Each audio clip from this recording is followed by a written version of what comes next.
দাদুবাড়ি নাম দাদুবাড়ি হলেও এটা আসলে দাদুবাড়ি নয়, এটি একটি পার্ক। যে পার্ক এখন দিনাজপুর জেলার একটি জনপ্রিয় স্থান। আর আজকের এই ভিডিওতে আমি আপনাদেরকে দেখাবো কিভাবে দিনাজপুরের এই দাদুবাড়ি যাবেন, কত টাকা খরচ হবে, কি কি দেখবেন এবং সম্পূর্ণ ধারণা পেয়ে যাবেন আমার আজকের এই ভিডিওটি থেকে। তো স্কিপ না করে সম্পূর্ণ ভিডিওটি দেখুন, আশা করি আজকের ভিডিওটি ভালো লাগবে। দিনাজপুর জেলার লিলির মোড় অথবা কলেজ মোড় থেকে আপনি একটি অটো নিয়ে খুব সহজে চলে আসতে পারবেন এই জায়গায়। রাস্তার ধারে দাদুবাড়ির পার্কের একটি সাইনবোর্ড দেখতে পারবেন, এখানে নেমে যাবেন।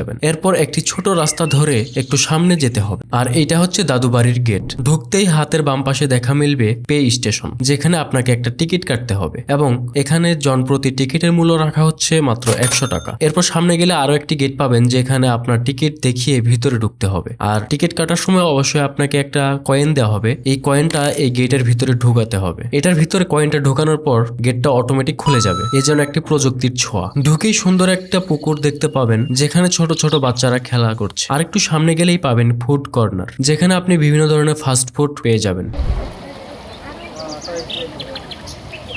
এখানে একটা কাচের ব্রিজ দেখতে পেলাম, যে ব্রিজটা আমার কাছে খুব ভালো লেগেছে। এখান থেকে বের হয়ে একটি লম্বা রাস্তা দেখতে পারলাম, আর সেই রাস্তা ধরেই হাঁটতে শুরু করলাম। দুই ধারের সবুজ গাছগুলো খুব সুন্দর লাগছিল। ছোট বাচ্চাদের খেলাধুলার জন্য যথেষ্ট ব্যবস্থা করা হয়েছে এই পার্কে।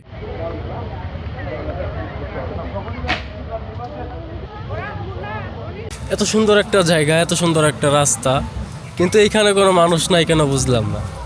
দেখুন, রাস্তাটা আমার কাছে পার্সোনালি খুবই পছন্দ হয়েছে। তার পাশেই ছিল একটি রোবট হাউস, যেখানে ঢুকলাম আর সেখানে ঢুকতেই দেখতে পারলাম একটি বড় দানবাকৃতির রোবট দাঁড়িয়ে আছে। ভিতরের পরিবেশটা খুবই সুন্দর, পরিষ্কার পরিচ্ছন্ন এবং রাস্তাগুলো অনেকটা বাইরের দেশের মতো। এখানে একটা খোলা মাঠ দেখতে পারবেন, যেখানে আপনি চাইলে পিকনিকের আয়োজন করতে পারবেন। এখানে একটা শিশু পার্কের মতো জায়গা আছে, যেখানে বাচ্চারা খেলাধুলা করছে এবং আনন্দে মেতে উঠেছে। এরপর দেখতে পারলাম এই পার্কের আকর্ষণীয় একটা স্পট, এটা হচ্ছে ডাইনোসর ওয়ার্ল্ড। এটার ভিতরে রয়েছে ডাইনোসর, যেগুলো শিশুদের খুব আনন্দিত করবে। এটার ভিতরে ঢুকতে গেলে আপনাকে একটা 50 টাকা দিয়ে টিকিট কেটে নিতে হবে। আর সাথে এরকম কিছু কুকুর দেখতে পারেন, যেগুলোর জন্য আর আলাদা করে টিকিট কাটতে হবে না। এখানে শিশু এবং শিশুর মা বাবা সময় অতিক্রম করছে। এরপর দেখতে পারবেন এরকম সুন্দর একটি পুকুর, যেখানে আপনি একটি বেলুনের ভিতরে ঢুকে পানিতে ভাসতে পারবেন। ইতিমধ্যে সন্ধ্যা হয়ে গিয়েছে, আর এখন সকল ধরনের লাইটগুলো চারপাশে জ্বালিয়ে দেওয়া হয়েছে। সন্ধ্যার মুহূর্তে মনে হচ্ছিল জায়গার সৌন্দর্যটা আরো যেন বেড়ে গেল। এখানে বসে থাকার মতো খুব সুন্দর জায়গা বানিয়ে রাখা হয়েছে, যেখানে সন্ধ্যার পর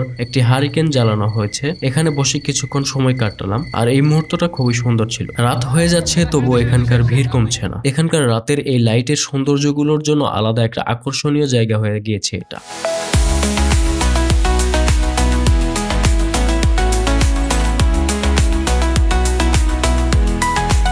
এবার একটু শিশু হওয়ার ইচ্ছা জাগলো, তাই শিশুদের খেলাধুলার জায়গাটিতে ঢুকলাম। প্রথমেই আমি মাউন্ট এভারেস্ট জয় করার জন্য একটি পাহাড়ে উঠতে শুরু করলাম। অবশেষে মাউন্ট এভারেস্ট জয় করে ফেললাম। এরপর দোলনায় উঠে শিশুদের মতো খেলা করলাম।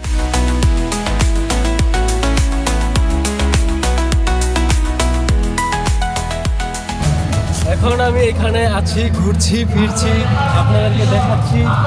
আর সুন্দর, আসলে বলতে গেলে খুবই সুন্দর একটা জায়গা।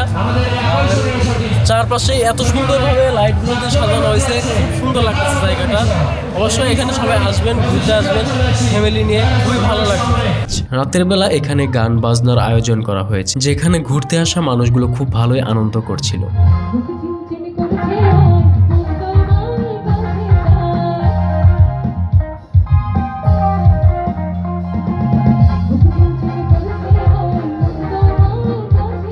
এরপর ঘোরাফেরা শেষ করে বের হয়ে যাচ্ছি বাসার উদ্দেশ্যে। আর আজকের ভিডিওটি আপনাদের কাছে কেমন লেগেছে এবং এই পার্কের রাতের ভিউটা আপনাদের কাছে কেমন লেগেছে অবশ্যই কমেন্ট করে জানাবেন। আর এই ভিডিওটি যদি দিনাজপুরের কেউ দেখে থাকেন, অবশ্যই কমেন্ট করে জানাবেন। ভিডিওটি ভালো লাগলে ভিডিওতে একটি লাইক করবেন। পরবর্তী ভিডিও দেখার জন্য আমন্ত্রণ রইল। সবাই সুস্থ থাকবেন, ভালো থাকবেন। আল্লাহ হাফেজ।